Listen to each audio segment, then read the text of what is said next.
Yun, no? So, good morning, good afternoon, good evening sa tanan. So, nice to see you again sa mga nakakilala sa akin dyan, sa mga hindi pa. So, nice to meet you.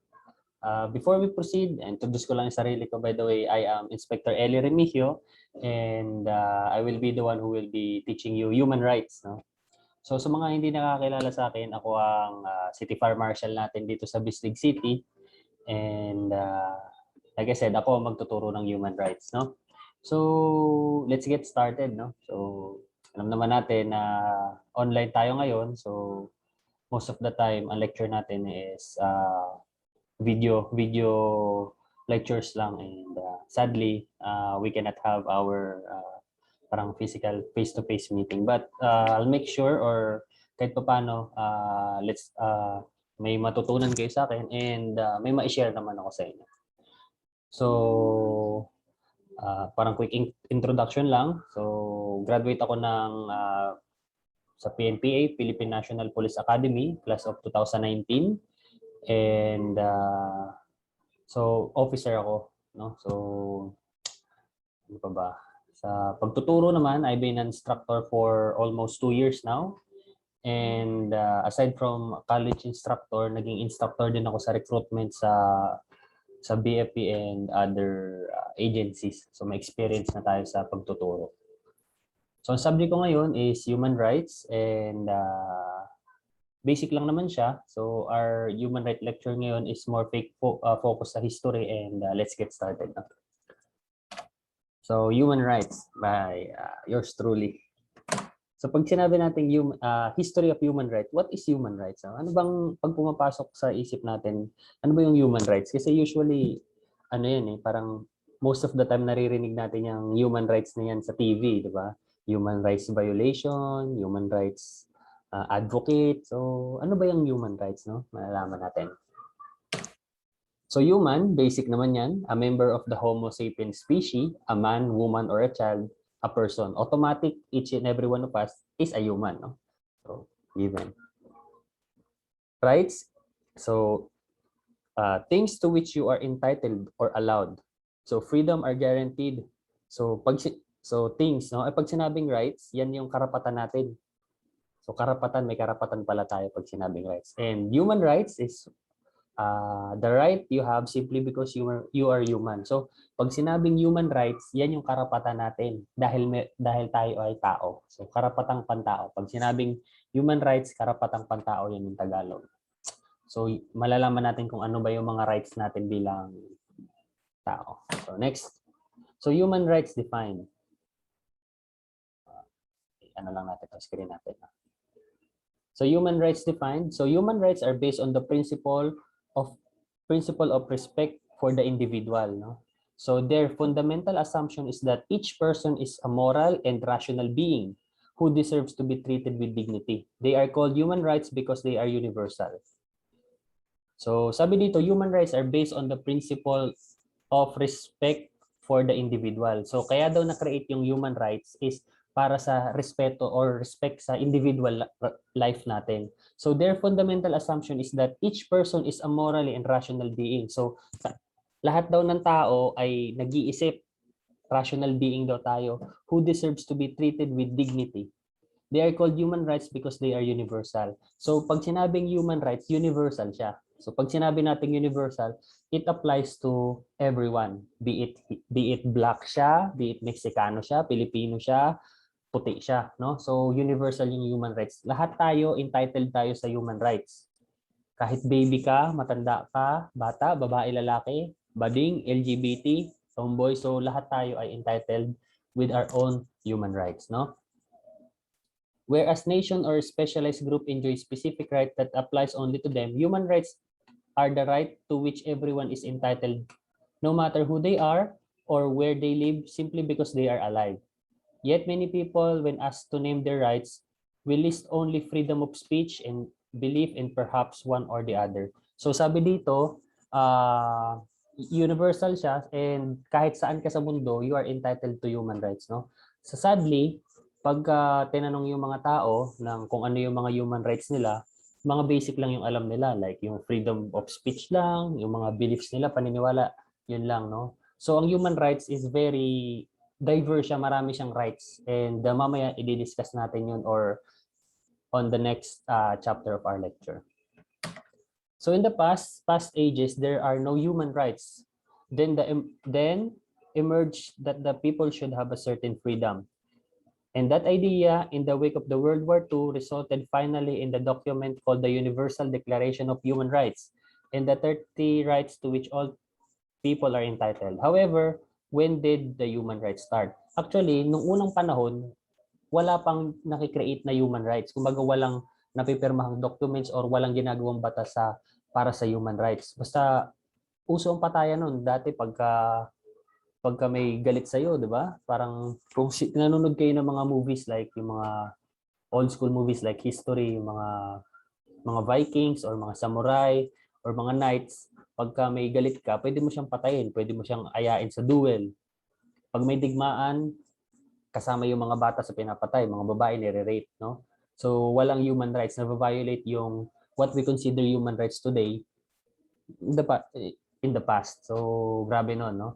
So sa World War II daw, after daw ng World War II, so kung buhay na kayo noon, which very unlikely, no? Nung panahon ng World War II, nagkaroon ng digmaan yung mga different countries natin and maraming human rights violation na alam mo yun na nangyari. So after the World War II, nagkaroon ng Geneva Convention, nag-meeting yung mga countries of the world wherein nag-agree sila na mag-create ng human rights and we should respect the human rights, no? But before that, way before that, kailan ba talaga nag-start yung human rights? And that's what we're gonna discuss. So, next muna natin to. So, a brief history of human rights. So, the Cyprus Cylinder, 539 BC. So, pag sabing 539 BC, it's 539 years before Christ. So, nauna pa tong ano na to kay Christ, no? So, sabi dito, in 539 BC, the armies of Cyprus the Great, the first king of ancient Persia, conquered the city of Babylon. So, mga ancient city to.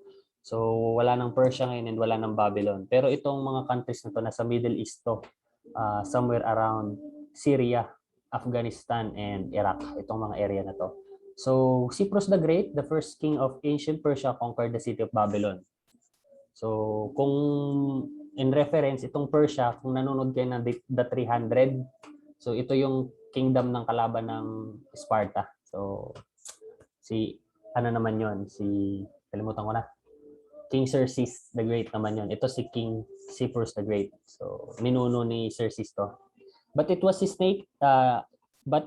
next action that marked a major advance for mankind. He freed the slaves, declared that the people had the right to choose their own religion, and established racial equality. These and other decrees were recorded on a baked clay cylinder and Akkadian language with uniform script. So, given na yan, nung unang panahon, nagko-conquer talaga yung mga kings. Kino-conquer nila yung mga cities, civilization, so para maging slave nila or maging subjects nila. But ang hindi common nung panahon nun na ginawa niya is yung mga slaves na na-conquer nila, ipinalaya niya. Declared that the people had the right to choose their own religion and establish racial equality. And he even, siyempre, may kanya-kanyang religion. May mga naniniwala na sa parang mga Greek mythology, Greek gods, may Roman gods, may Persian gods. So parang pinalaya niya yung mga slaves and according to him, may karapatan daw silang mamili kung anong maging gusto nilang buhay nila. So sinulat daw yan ng mga tauhan niya sa decree. These other decrees were recorded in a baked clay cylinder in Akkadian language with uniform script. Ito yung masasabing isa sa pinakaunang document parang ng human rights. Ito yung parang foundation. So the Cylinder Cyprus. Next. So Cyprus the Great, the first king of Persia, freed the slaves of Babylon in 539 BC. So pinalaya niya. So very unlikely yan kasi pag meron ka mga captives, pag slaves mo, matik slaves mo sila. Kumbaga sila yung mga laborer mo, sila tagagawa ng mga cities, pero pinalaya niya yun and he treated them equal, no? So, sa kingdom niya, si King Cyprus.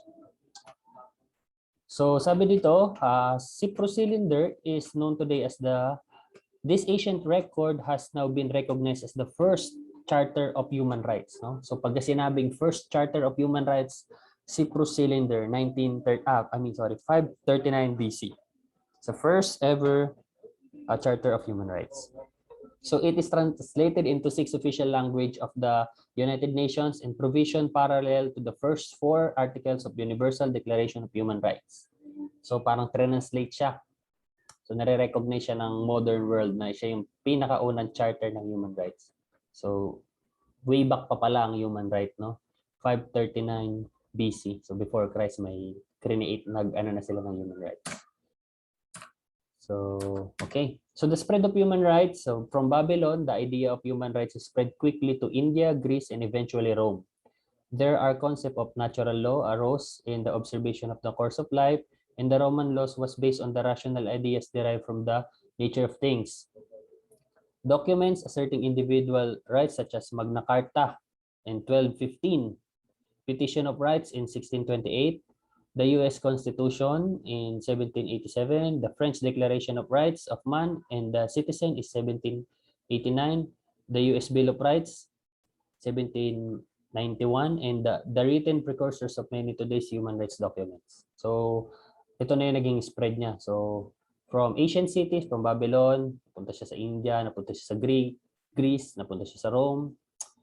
Pag sa Rome, dahil yung Rome is very advanced and civilized before, so meron silang tinatawag na natural law. And then from there, pumasok na tayo sa modern era, nag-start na yung Magna Carta and other Declaration of Human Rights. So ito yung mga yun. So please take note of this. So yan, no? Magna Carta. So Magna Carta 1215. So nung sinaunang panahon pa pala, 1200s, meron na pala silang create na human rights. And then the Petition of Rights in 1628. Next is yung 1787 sa US, then French, and then US Bill of Rights in 1791. So kung mapapansin nyo, titignan nyo yung mga timeline is medyo may skip every, ilan to, 400 years bago nasundan. So Magna Carta, and then after 400 years, saka na-create yung Petition of Rights, and then after almost siguro mga 100 years or 50 years, US Constitution. After that, sa French. And then after that, yung US Bill of Rights na. Kung mapapansin nyo, meron kasi tayong tinatawag na sa Philippine Constitution natin, meron din tayong Bill of Rights. May Philippine Bill of Rights din tayo or human rights natin. No? So itong Philippine Bill of Rights kasi natin, parang nakapattern siya sa US. Most of ng most ng Constitution naman natin, nakalagay sa Constitution natin parang kinopy-paste lang natin yun sa US. So yung mga batas natin, parang copy-paste lang siya sa US. So mamaya or the next time, we will be discussing the Bill of Rights dito sa Philippine Constitution natin. So, yun, no? Discuss naman natin. So we will be dealing on with the specifics of the Magna Carta 1215. So noong 1200s, ang panahon pa niyan, mga knights pa. So yung mga, kung babalik tayo sa parang time capsule ba yun or time machine. Pagka pumunta tayo sa 1200s, ang mga tao dyan sa Europe, mga knights pa. Sa Japan, mga samurai. Sa Pilipinas, mga nakabahag pa tayo dyan. So, wala pa yan. Hindi pa tayo nako-conquer ni Magellan. Hindi pa nakapupunta si Magellan dito. Very, pa tayo. Very primitive pa yung Pilipinas. So, the Magna Carta, 1215, no? The Magna Carta or the Great Charter was arguably the most significant early influence on the extensive historical process that led to the rule of constitutional law today in English-speaking world. So in 1215, after King John of England violated a number of ancient laws and customs by which England had been governed, his subject forced him to sign a Magna Carta, which enumerates what later came to be taught as the human rights. So widely viewed as one of the most important legal document in the development of modern democracy, the Magna Carta was a crucial turning point in the struggle to establish freedom. So ito palang Magna Carta, nung panahon ng si King John from England, very violator pala siya. So medyo siya, marami siyang abuses na mga ginagawa, murder, abuse, pananakit, physical injuries. So sa galit ng tao sa kanya, he was forced to sign a Magna Carta or the Great Charter, wherein pagka na-violate mo yung may ginawa kang bad sa tao, you will be punished. So yun siyang sa modern world, yun yung tinitignan na parang sabi dito, wild abuse is the most important legal document in the development of modern democracy. So parang nung na-create yung Magna Carta, may basis na para parusahan yung mga abusado in power or whoever. So, yan yung pinakauna. The Great Charter, Magna Carta.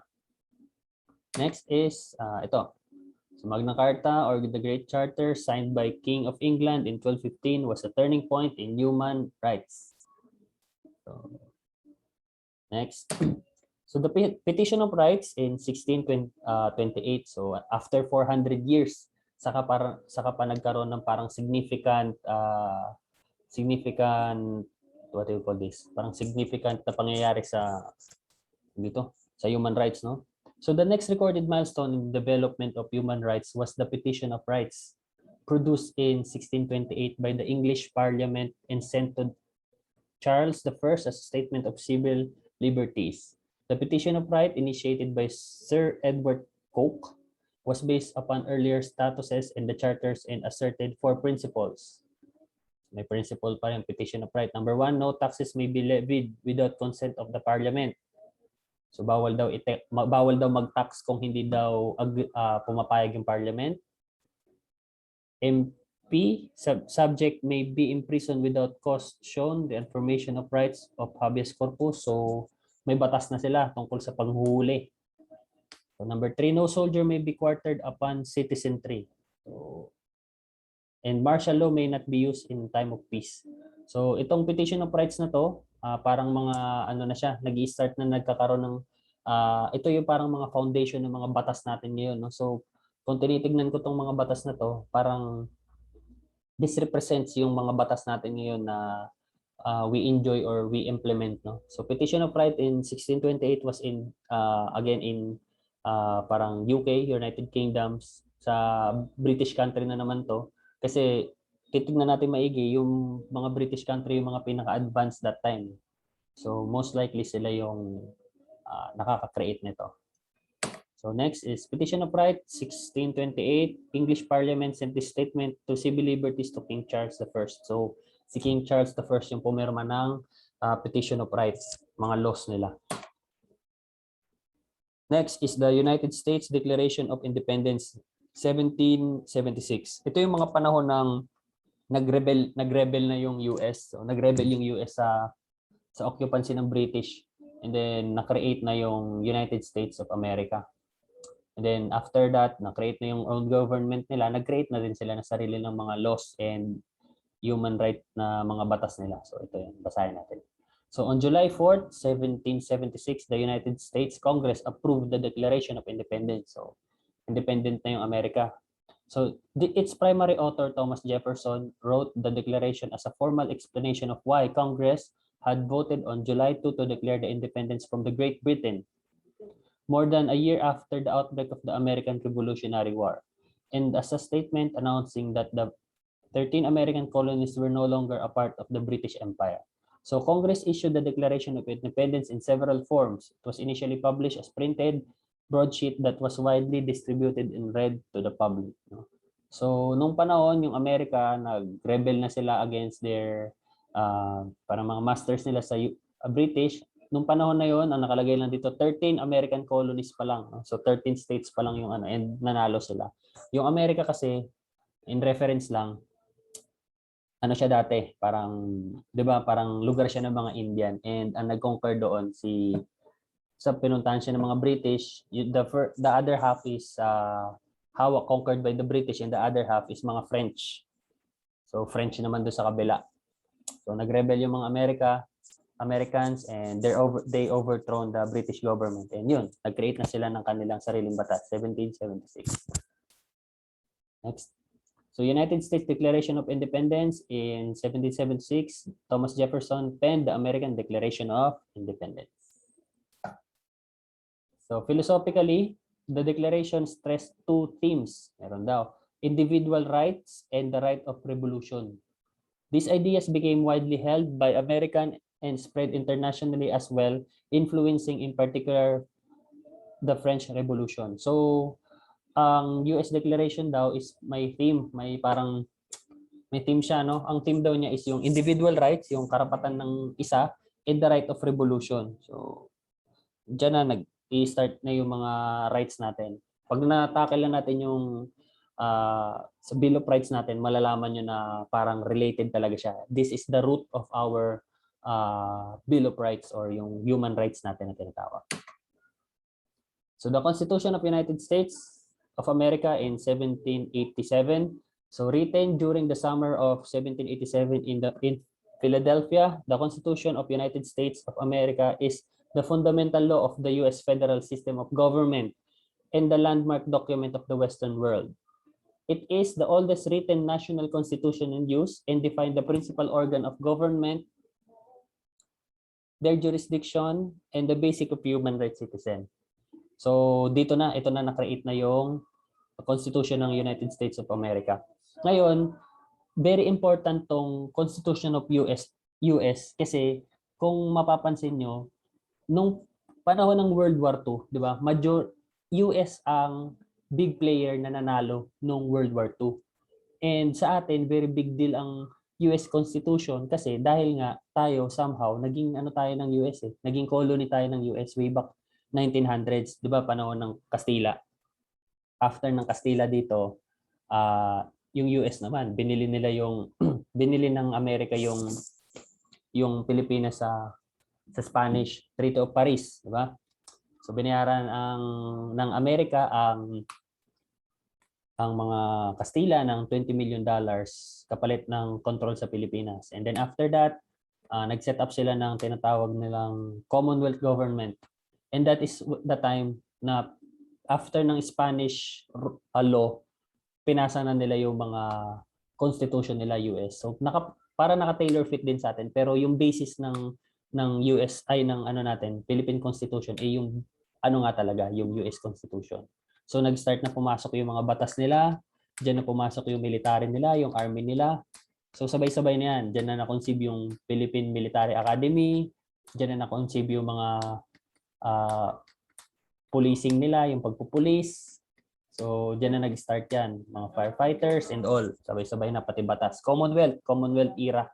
So 'di ba, ang first president natin sa Commonwealth government natin ay si Manuel Quezon. So Manuel Quezon is parang considered as the first president Commonwealth, no? Kasi ang kino-consider natin na first president talaga si Emilio Aguinaldo, but nung sa American occupation na si na yan, Manuel Quezon na. Diyan na yan, pumasok na yung mga law. Next. So Bill of Rights, ito, magiging familiar to. Bill of Rights of the US Constitution protects the basic freedom of United States citizen. So pag sa atin, meron tayong tinatawag na Bill of Rights of the Philippine Constitution which protects the basic freedom of the Filipino citizen. So we will discuss that soon. Sabi dito, the first 10 amendments of the Constitution, the Bill of Rights, came into effect in December 15, 1791, limiting the power of the federal government of the United States and protecting the rights of all citizens, resident and visitors in American territory. Kasi ganito yan, pagka meron tayong tinatawag na balance of power, no? Sa state natin or sa isang country, meron tayong dalawang tinatawag na power. Yung citizen and the other one is the government. Create yung human rights natin to protect the citizen from the abuse of government kasi ang government is very powerful, no? So that's way to balance the power. Pagka mataas ang power ng government or state, mababa ang human rights ng citizen or mababa yung kanilang rights. Pag mataas naman masyado ang right or na-exercise masyado yung rights ng mga citizen natin, medyo mahina ang power ng government. So kung titingnan nyo, bigay tayo ng example. Nung panahon ni President Marcos. Panahon ni President Marcos, tingin nyo anong mataas? Ang mataas ng panahon ni President Marcos is yung government, no? So dahil masyadong na-imposing yung government and he even opted for military ano nga to, yung martial law. So tinasa niya masyado yung power ng state, nababiolate naman yung kino-consider natin na human rights, no? So sumusunod yung tao nun, pero nababiolate yung rights nila. Ngayon sa panahon natin, kung mapapansin nyo, para sa akin, medyo mataas yung power ng citizen ngayon. Kasi konting kibot lang ng uniform personnel or ng government, may video na. Pwede na videohan. Oh, videohan ko yan ha. Oh, sisend ko to sa ano mo. Ganyan. Ipopost ko to sa social media. So tayo in return ng mga public servant or mga sa uniform personnel, medyo cautious na tayo. Takot na tayo sa taong bayan kasi alam natin na yung power ng media and power ng taong bayan. So, ganun. So, ganun ang balance. Dapat balance yung power ng state and ang power ng civilian. Pagka masyadong mataas na yung power ng citizen, magkakaroon na tayo ng anarchy, kagulo na yan. Kumbaga hindi na nire-respeto ang uniform personnel. Pag once na nawala na yung respeto sa uniform personnel or sa government natin, chaos na tayo. So dapat balance. Pagka masyado namang mataas ang kapangyarihan ng state, marami namang human rights violation na mangyayari. So kailangan, it's a delicate balance. Kailangan ma-perfect natin. So far, sa sistema naman natin ngayon, okay naman siya. So the Bill of Rights protects freedom of speech, freedom of religion, right to keep and bear arms, the freedom of assembly, and the freedom petition. So dun sa Bill of Rights na yan, nakapaloob yung freedom of speech, freedom of religion, so on and so forth. Discuss ko yan in the next chapter. It is also prohibit unreasonable search and seizure, cruel and unusual punishment, and compelled for self-incrimination. So sa Bill of Rights natin, pinagbabawal din daw yung unreasonable na paghahalughog, search and seizure, cruel and unusual punishment, and compelled self-incrimination. So discuss natin to saglit lang. So itong unreasonable search and seizure, tayo daw ay may karapatan na hindi parang halimbawa may bahay tayo, tapos bigla may darating na pulis, gustong pumasok sa bahay natin kasi may hahanapin daw siya. Hindi yun pwede. Protected tayo ng human rights natin for unreasonable search and seizure. Sir, good evening. Pagpasensyahan niyo na po, sir. Ano po ba ang dahilan niyo para pumasok sa bahay namin? Pwede niyo sabihin na may suspected drugs, whatsoever, and so forth. Pwede nating sabihin, sir, may ano po ba kayo? May parang search warrant po ba kayo or something like that? Pag wala, hindi pwede yan. Sabi ni Sir Eli, bawal yan. Meron akong protected ako ng ng Bill of Rights, unreasonable search and seizure. So, something like that. So, di-discuss natin yan in the next chapter. Next is the Declaration of Rights of Man in 1789. So, meron pa pala. In 1789, the people of France brought about the abolishment of the absolute monarchy and set the stage for the establishment of French Republic. The 6 weeks after the storming of Bastille and barely 3 weeks after the abolition of feudalism, the Declaration of Rights of Man, of Citizen was adopted by the National Constituent Assembly as the first step towards writing a constitution for the Republic of France. The declaration proclaims that all citizens are to be guaranteed rights of liberty, property, security, and the resistance to oppression. So, 1789. So, pag nagbalik tayo sa time machine ulit tayo, 1789, yan yung panahon nung inabolish na ng France yung kanilang king and queen at pinalitan na nila ng French government, French Republic na. So, yan yung mga panahon na in-execute na nila yung mga kings and queens nila. Kasi fed up na sila kasi yung mga kings and queens, mga abuso sa power and hindi marunong mag-handle ng country. And then na-create na yung republic wherein may mga senator na sila, may mga president na sila. So, yan, no? So, French Declaration of Rights of Man and of Citizen. So, French Republic na yan. So, meron daw karapatan ang tao sa liberty, kalayaan, property, may right daw tayo magkaroon ng property, and security. So, the state should provide a security and the resistance to oppression. So, may karapatan daw tayong hindi maapi. So, something like that. Declaration of Rights of Man and Citizen. So, following the French Revolution in 1789, the Declaration of Rights of Man and of Citizen granted specific freedoms of oppression as an expression of the general will. Ito na. Nasa modern times na tayo. So, the first Geneva Convention.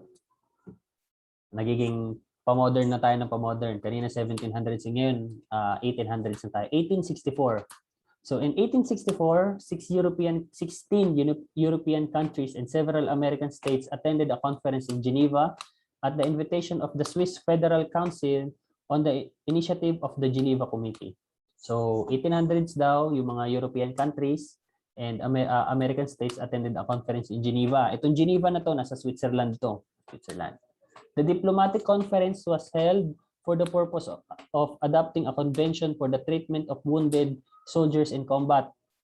So napag-usapan daw nila na pagka daw may gera o gera, ang mga wounded daw ay kung paano daw nila i-manage yung mga wounded. Pa lang, no? The main principle laid down in the convention and maintained by the later Geneva Convention provided for the obligation to extend care without discrimination to wounded, sick military personnel and respect for the making of medical personnel transports and equipment with the distinct sign of Red Cross with a white background. So white yan siya. So dito na na-create sa Geneva Convention yung Red Cross. Kung familiar kayo sa Red Cross and the Red Crescent.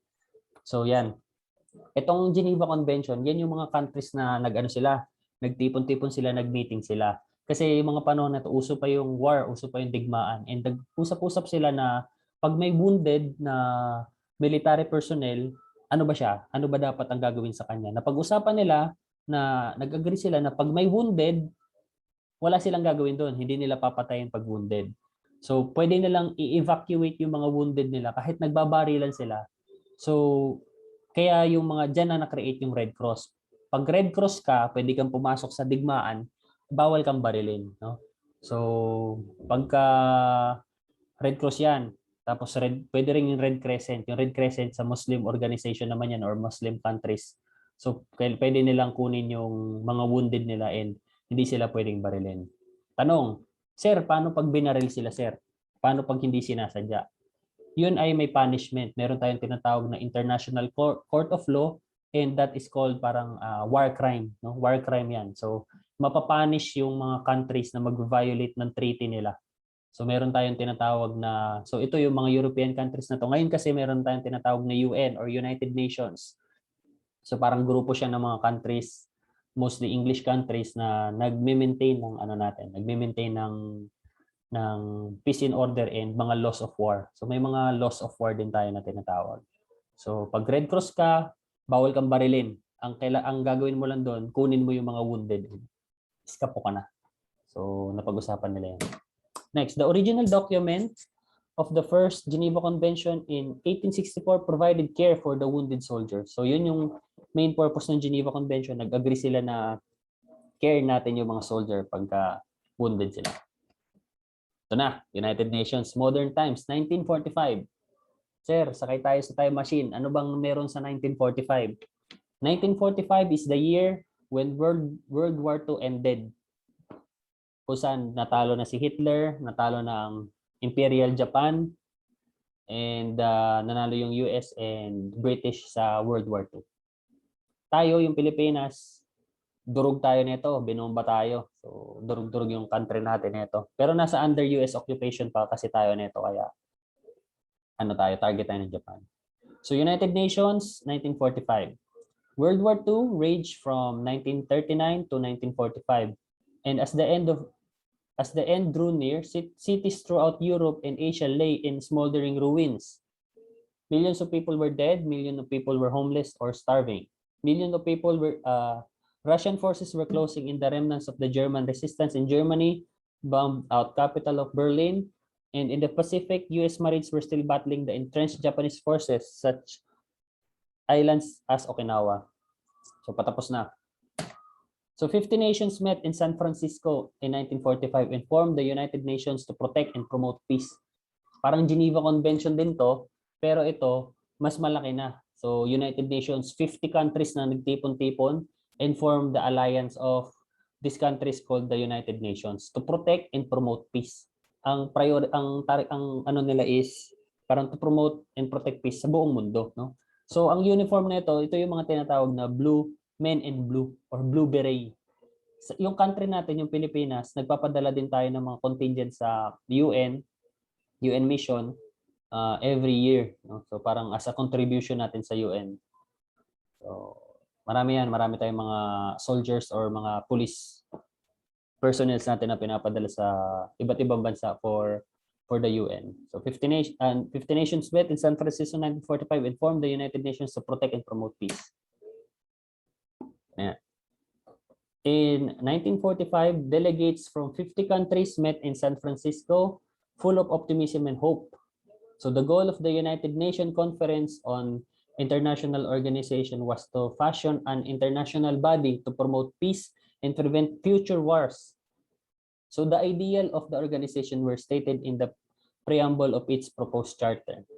So we, the people of the United Nations, are determined to save succeeding generations from the scourge of war, which twice in our lifetime has brought untold sorrow to mankind. The charter of the new United Nations organization went into effect on October 24, 1945, a date that is celebration each year as a United Nations Day. So, kung familiar kayo, bandang October, every year, nagsiselebrate tayo ng United Nations Day. Yung mga bata, nagko-costume tayo ng iba't ibang costume. May naka-Amerikano, may mga naka-Spanish attire. So may Mr. Miss UN, di ba? May ganyan. Kung naalala nyo, yung mga naggumagawa tayo ng flag, iba't ibang flag ng mga bansa, hinahang natin. So yun yung United Nations Day in memory of the October 24, 1945, yung creation ng United Nations.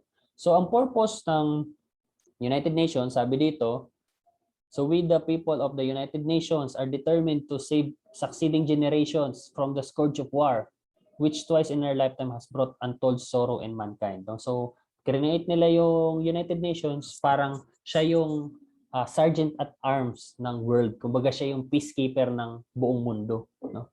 Parang yun yung ano niya. Pag may incoming war or mga parang countries at war, parang pumupunta sila doon. Hindi to participate in war, but to secure the parang yung safety ng mga citizens. So, marami yan. Maraming movies tayo dyan tungkol sa mga United Nations troops. Kung gusto nyo, mag-YouTube kayo, Google to research further, no? So, United Nations. So, in 1948, United Nations, nag-create sila ng New Human Rights Commission, had captured the world's attention. Under the dynamic chairmanship of Eleanor Roosevelt, President Franklin Roosevelt's widow, a human rights champion in her own right, the United States delegate to the UN, the Universal Declaration of Human Rights. Roosevelt, credited with its inspiration, referred to the Declaration of the International Magna Carta for all mankind. It was adopted by United Nations December 10, 1948. So yung asawa ni Franklin Teddy Roosevelt, si Eleanor Roosevelt, ang pinakaunang chairman ng tinatawag na parang Human Rights Commission sa United Nations, and ang tawag doon ay the Universal Declaration of Human Rights, no? So di-discuss natin 'yan. The Universal Declaration of Human Rights. So the Universal Declaration of Human Rights has inspired a number of other human rights laws and treaties throughout the world. So dahil nga UN siya, automatic kumbaga i-adapt siya ng mga countries na mga participants ng UN. By the way, gusto kong inform sa inyo, ang China hindi member ng UN. So hindi sila bounded sa mga rules and regulations ng UN. So just for you to know, no, ang China hindi siya member. North Korea and Russia hindi sila member ng UN. Mga Axis countries before. So next, the Universal Declaration of Human Rights. In this preamble, in Article 1, the Declaration of unequivocally proclaims the inherent rights of all human beings. So disregard and contempt for human rights have resulted in barbarous acts which have outraged the conscience of mankind. In the advent of the world in which human beings shall enjoy freedom of speech, belief, and freedom from fear and want has been proclaimed as the highest inspiration of the common people. All human beings are born free and equally in dignity and rights. So sabi dito sa preamble nila, ang human beings daw ay born free and equal in dignity and rights. So lahat daw tayo ay may karapatan mabuhay, enjoy natin yung buhay natin, and karapatan na pagkakapantay-pantay. Human rights. The member states of the UN pledged to work together to promote the 30 articles of human rights that, for the first time in history, had been assembled and codified in a single document. So, Universal Declaration of Human Rights, no? In consequences, many of these rights in various forms are today's part of the constitutional laws of democratic nation. So dito nanggaling na yung mga ano natin, part and parcel ng ating mga rights sa Universal Declaration of Rights. So the right of every man are diminished when the right of one man are threatened. So sabi ni John F. Kennedy, the right of every man are diminished when the rights of man are threatened. Quotation lang. So that's it for our brief history of our lecture for human rights. And then next time we will be discussing for the specific Bill of Rights sa ating Philippine Constitution. So thank you very much sa pakikinig, and I will give you the the PowerPoint for your reference. So good morning, good afternoon, and good night. Thank you sa pakikinig. Bye.